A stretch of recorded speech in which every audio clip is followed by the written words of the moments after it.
There's a report tonight that the U.S. government's eavesdropping overseas has been much more widespread than we knew. The Guardian newspaper in England says the National Security Agency monitored the phone conversations of 35 world leaders. Mark Phillips has the latest from London. And Mark, this isn't going over well in Europe. No, Scott, livid, in fact, would be a word to describe the reaction of international leaders to the latest revelations about U.S. spying. The U.S. ambassador to Germany was called in for a dressing down today.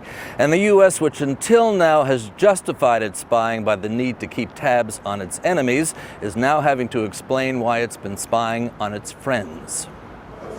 European leaders meeting in Brussels today were united in anger at the United States for spying on them. German Chancellor Angela Merkel is famous for her attachment to her cell phone. It turns out the NSA seemed to have liked it too. German intelligence confirmed news reports that Washington had been listening in. Spying on friends is not acceptable, she said.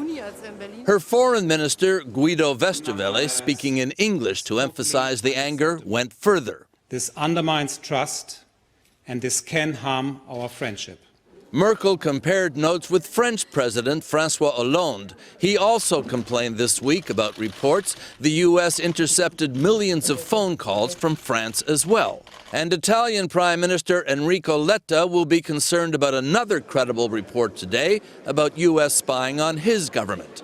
Irish Prime Minister Enda Kenny summed up the attitude. I always use this phone on the basis that somebody may be listening. And these latest revelations have been coming from the same place that the revelations have been coming from for months, from Edward Snowden, the former NSA employee who's still holed up in Moscow and still releasing documents from the hoard that he has with him. This latest set causing great international embarrassment for the U.S. and, it has to be said, raising international diplomatic tensions as well, Scott. Mark Phillips outside the Houses of Parliament in London. Mark, thanks very much.